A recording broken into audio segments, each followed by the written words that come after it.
Yo, what is going on, guys? Miguel here. So today we're coming at you with a list of 91 motivational questions. It's really about 86 or so that because you group some of them together. But basically 90, let's just say 90 motivational questions that you're going to want to know if you want to improve either your conversation skills, your communication skills, your conversion, whatever it may be. You're going to want to know these 90 questions, and I'll tell you exactly how to really memorize them, embed them in your memory, whatever you want to call it, and to really help use these and the importance of knowing these, okay? So just give you guys a bit of a rundown. If you guys watch the channel, you guys know who I am already. I door knock for the majority of my listings, right? I'm from Canada, so I can't just go out and phone expired listings and just grab myself a listing in, 2 or 3 days. I have to go out there and door knock, and then the more I do it, yes, I'll find a contract at some point. I just signed a buyer last week who I met not even 2 weeks prior they're looking up to $1 million for a vacant land. And then when they do get that home built,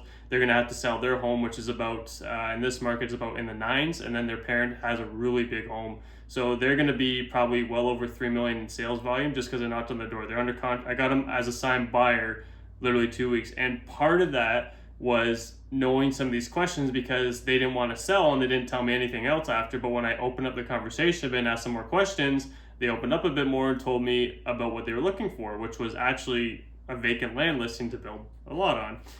Some of that results came from asking some of these questions, right? So basically, especially if you're door knock, you're going to need to know a lot of these questions.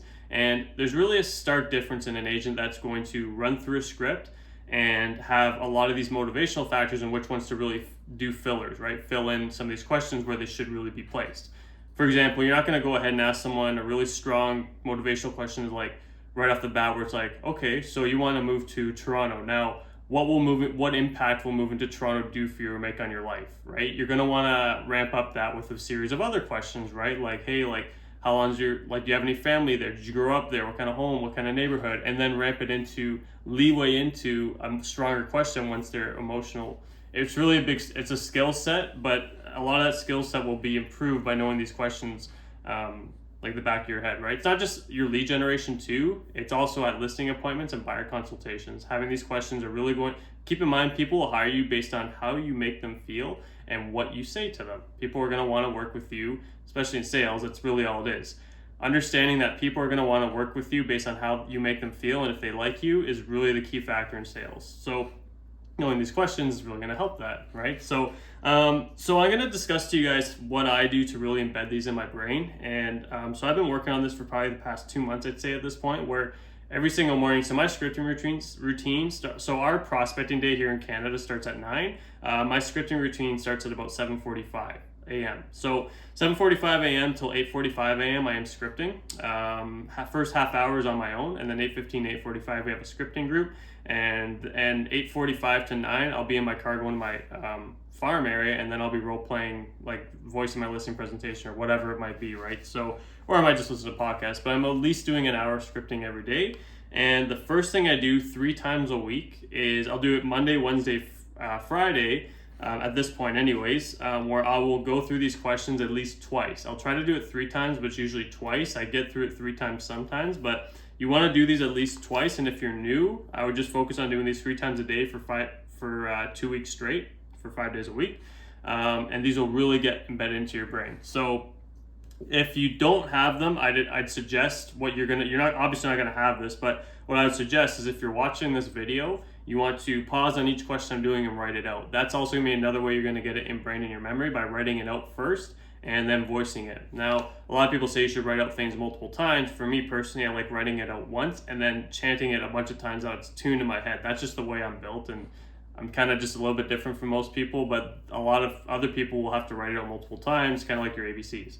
So yeah, if you want to get good at these questions, you're going to have to chant them every single morning for the first 2 weeks, for 5 days a week, 3 times a day minimum. So let's go through this. So the first question is, what would moving to a larger home bring to your life? Now, I'm going to fill it in. It's a blank, right? I could say, what would moving to a smaller home bring to your life, whatever. So just to start it off, there's going to be some blanks. I'm just going to fill them in, and you can kind of get the idea where the blank is, right? So what would a larger space bring to your life?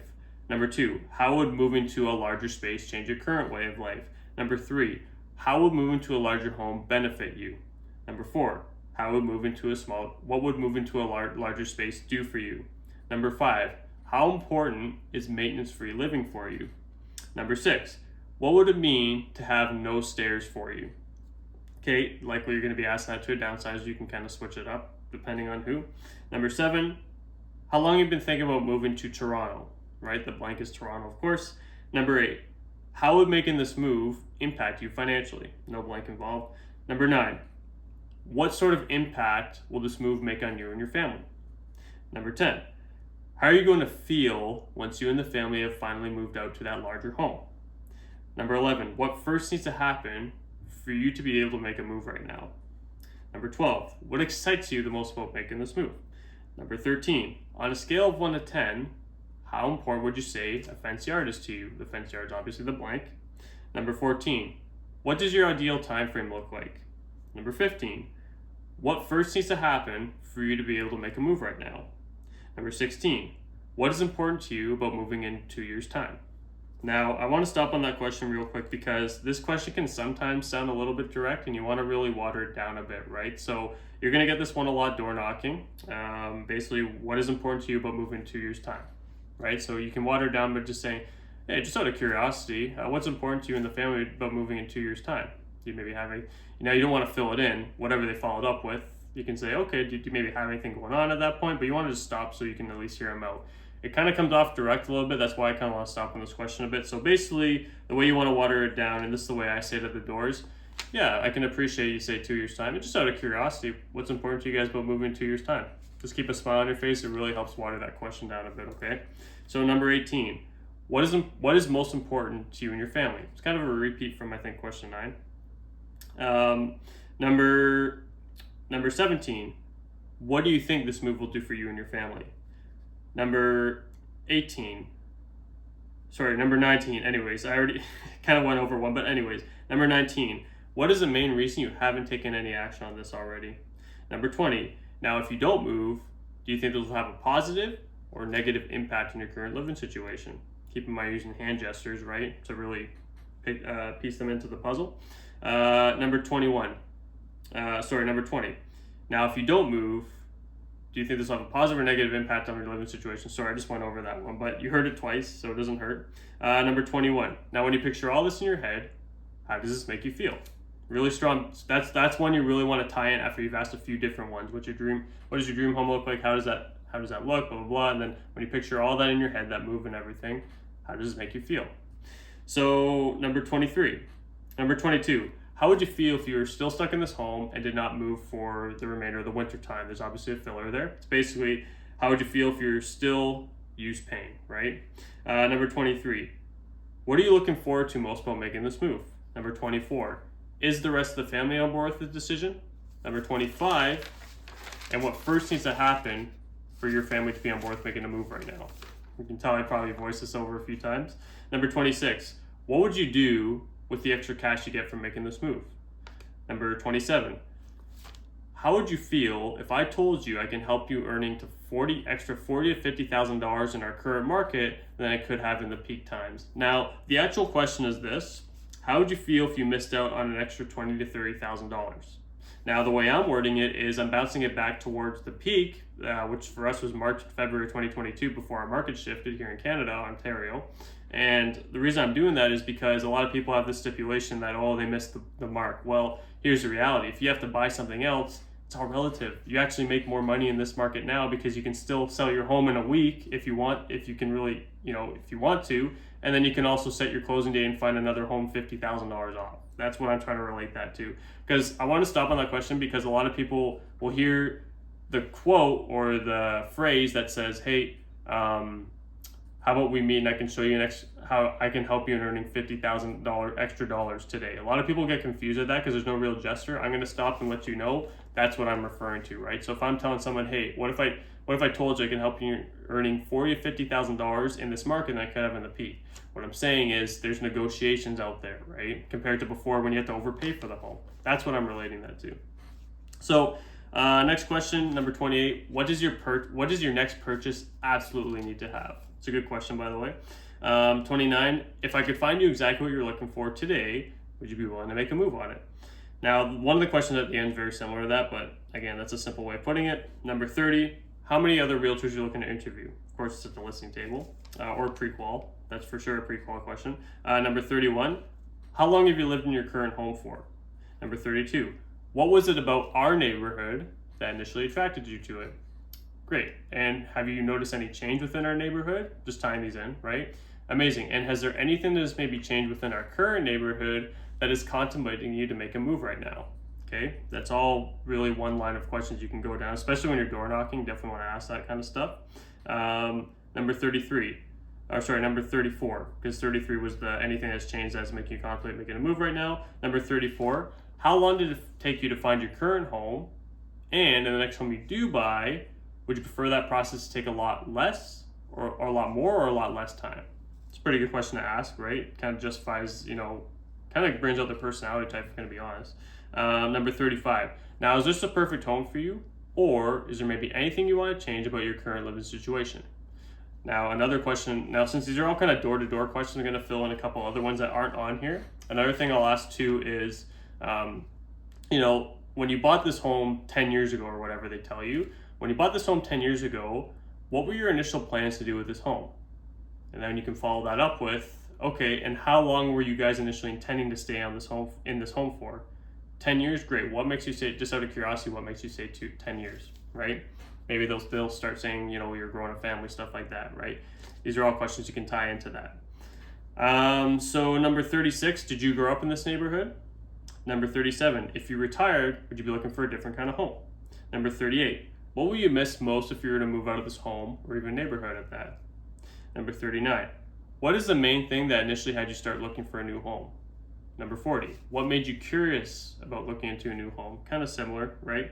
Number 41, if you could do your home search over again, what would you maybe change about it? And in your own personal opinion, what would be some of the best and worst parts about that? Number 42, would you be looking for a bigger or smaller home within our neighborhood? Number 43, where would you like your child to live once they moved out of the family home? Number 44, do you like to host events at your home? Great, and the next home you do buy, would you prefer that home to be more orientated towards outdoor or indoor events? It's a great question to ask when you're a little bit deeper in a conversation with someone door knocking, by the way. Especially with the high eyes, they like to host events usually, right? Number 46, what did your last agent do that you liked best? And what do you feel they maybe should have done that you want to see improve in the next agent you hire moving forward? And why is that? Why are those needs important to you, right? Number 47, what about your home are you happy with? And at the same time, maybe a little bit disappointed with? Number 48, would a move bring you closer to work? Or have the circumstances now changed so that you can now work from home? Eva, hey. My dog's asleep, having a dream. So, anyways, let's go back to that question. So, would a move bring you closer to work, or have the circumstances now changed so you can now work from home? Great, so you do work from home, amazing. And in the next home you do buy, what would you need, or at least prefer in the next home to best accommodate your work-life situation? I've asked that question a few times at the door, and people really, they really hear themselves heard. They really see themselves being heard, right? So it's a great question to ask. So next question, what kind of school do you want your children to go to? Great, and the next school they go to, which whatever in our is STA, RMC, great. So RMC. Now, would this be more for sports-orientated purposes or academic-orientated purposes? Right, you're seeing if it's a sports or academic kid they have, right? What kind of public parks and open spaces make you happy to walk through on a day-to-day basis? Great, would having Meadow just a few minutes walking distance away make your day-to-day life a little bit easier, right? Number 52, is the energy of the downtown area something that you thrive on, or would you prefer to leave that all behind to settle down to a quiet, natural neighborhood? Number 53, would your spouse be the one happiest about making this move, or would you be the happier one? Number 54, what is the one thing that is stopping you from making a move right now? Number 55, where is the best neighborhood for you in your own personal opinion? Number 56, if you had more free time, how would you spend it? Number 57, where do you see yourself living in 5 years' time? Number 58, what would moving to a larger space bring to your life? Number 59, what would the home of your dreams look like? Number 60, What would moving to a larger space do for you and your family? Obviously, there's a filler there. You can say smaller home, whatever. Number 61. How would being able to move to a smaller space change your current way of life? Number 62. How are you going to feel once you and the family have finally moved into that larger space? Number 63. Ultimately, what would this move bring to your life? Now, that's the one you want to tie in after you've asked a few more questions to get them a bit more emotionally involved, right? You don't want to directly ask that question, right? So, number 64. Ideally, now I'm going to say the way it's worded. Number 64. When would you want to be in blank? The way I'm going to word this is ideally blank, or ideally John, when would you like to be completed with this process and moved, settled into your new home? That's a very powerful question. It really makes people not feel like they're directed towards their timeline or really crunched to get that answer out. They really go like, oh, I think I'd rather be in here. The thing you can follow up with it, this is usually something you're asked at a listing table. The thing you can follow up with that is, okay, and yeah, I totally understand. Now, in a perfect world scenario, John, what is a perfect moving day for you? Like, what day would that be? And then they kind of go like, oh, maybe summer, and what's important to you about summertime, right? So, so next question, 65, right? Yeah, 65. How would you feel if you did not make this move and you're still stuck in here for the next 6 to 8 months, given the winter time frame, right? I just kind of filled that in. The actual question is, how would you feel if you did not make this move and we're stuck for another winter in your current home, right? Number 66. What would it look like for you and the kids to finally be able to move out to a larger space? Now, that's basically the same question, I believe, as number 60, but it's basically worded a tiny bit differently. Number 67. On a scale of 1 to 10, how important would you say your next move is to you? Number 68. What if I told you that I could place more money in your pocket today than I could have in the peak of March 2022 or February 2022? Number 69. If I can keep your family safe from this time of uncertainty and answer all your questions in regards to the market and what's going on in our world and place more money in your pocket, would you consider it? Right? You're not going to be bringing that question up too much unless someone goes like, oh, there's just crazy stuff going on right now. Then that's a good one to keep in your pocket. Just be like, hey, if I can answer all your questions around all this time of uncertainty and what's really concerning you right now, would you at least consider looking into a move? That's usually what I say word for word. Number 70. Which family member would this move impact the most? Now, this question is really good if someone says they have their in-laws living with them or whatever, so they really feel heard, right? Because if they say, oh, my grandma lives with us, great, and in the next home you do buy, what would you need to accommodate either your or their living situation, right? And then they're going to say, oh, okay, whatever. And understanding you have your grandma living with you, in your own understanding, which family member would this move impact the most? That, if you ask that, they really feel heard, right? Because they're like, okay, he actually cares about not just getting money for my home, right? It's a very powerful question you can use at the doors for sure. Now, number 71, how would you feel once you and the family have finally moved out to your dream home? Number 72, which circumstance fits you better? Your current living situation or the one you're looking to obtain once you and the family have finally moved out to this new home? Number 73, how would your wife feel about placing more money into the pocket? Number 74, how would your kids react to a sooner move to Toronto? Obviously Toronto's a blank. Number 75, what if the time is now rather than waiting for your next move? Number 76, tell me, what are some of the things that are holding you back right now? Number 77, what if I brought solutions to all your uncertain situations right now? Would you at least consider looking into making a move? Similar to the other one, right? Number 78. John's just my imaginary prospect. John, if you could earn more money now from the sale of your home while saving a ton of money on your next purchase, what do you think that will do for you financially? Number 79. Do you currently own or rent your home? Next question would be, great. And are you looking to sell or possibly keep it as an investment property? Next question of that would be, okay, and if let's say it's an investment property, right? If they're looking to sell, obviously just booking for an appointment or whatever the next follow-up question is, but let's say they want to keep it as an investment property, okay? So if they keep it an investment property, my follow-up question to that would be, great, and what were some of your main goals or plans to do with this investment property? Amazing. And just out of curiosity, has anyone ever came by to best advise you on what you can do to maximize your potential investment income? That's a really good line of questions to ask, because keep in mind, not everyone's going to want to sell, right? And they'll give you hints, of course, but sometimes you just want to be there to advise them on what they can do, and they can be an investor for you as time goes, because those people you actually really want to be nurturing, right? Especially if you meet them at the door and they're saying, hey, I'm turning this to a rental property. Number one, they're going to go buy something else. Number two, they're going to be renting out their basement, and then they're going to have you as their agent to help you with all their investment portfolios as time goes on. So going forward to question 86, it kind of skips past because those are all groupings of questions.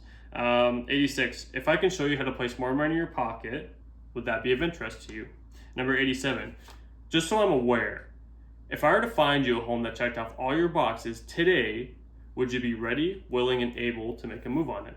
Ready, willing, and able, RWA. You have to ask this to, now keep in mind, for me personally, I follow a go and show model. Like if someone calls me for a listing of mine or reaches out, I'm trying to book my appointment right away.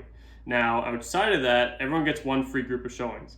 The next time around, if they want, I'm going to book in for another appointment, and I'm going to say, just out of curiosity, just so I understand, just so I'm not wasting everyone's time, if I found you a home, the next time we go look, if I find you a home that checked off all your boxes, are you ready, willing, and able to make a move on it? If one of those are unanswered, you have to dive into that if you're not approved, because a lot of people do look for homes unapproved. It's crazy. And the other thing is too, if you're helping out a tenant, that's a big question. Actually, before you even go show a home to a tenant, you have to ask them that question, because you don't want to waste your time with tenants. Like that's the last thing you want to do. Number 88, what else can I do to help you? Number 89, who else can I connect you with to help you in realizing your real estate goals? Number 90, what do you look for most importantly in a real estate agent you want to work with? And number 91, finally, is just so I'm aware, have I left anything unanswered that may have you consider another agent over myself today? Okay, so that's the 91 questions, guys. I hope that helps. I know I kind of went off on a tandem on some of them, but I really want to describe some of them, because sometimes people just kind of say these things and then they leave them unturned. Like I used to get so confused when people said, if I can help you in earning $50,000 extra today, which, especially as a new agent, you have no idea. Like that's so confusing, right? Basically, I always want to describe something like that just so people understand, right? I'm very thorough and transparent with my verbiage, right? So I hope this helps, guys. Basically, what you're going to want to do is you're going to want to stop the parts where I'm asking the questions and just write them out, right? Now, at the beginning, I was saying like certain blanks and fillers, right? And then I kind of just went on without saying it because you probably got the pattern at that point, right? So it was a little bit choppy, of course, but yeah, if you can, guys, honestly, truthfully, if you guys can really just figure out these questions, you're going to do way better than the competition. People are going to feel like they're heard, and you're going to be really confident at the doors, because you're going to be well versed in certain scenarios where you're not just following one single script. You are following the script, but to bring it in back to the conversation to try to follow their needs, you're asking them these specific questions that are most relative towards what they're looking for. So yeah, I hope this helps, guys. If you have any questions, just lay them in the comments. I'm happy to answer them. And but yeah, if you know these 91 questions, the majority anyways off the top of your head, you're gonna be very successful moving to 2024. Okay, guys, that's it. We'll see you in the next one. Peace.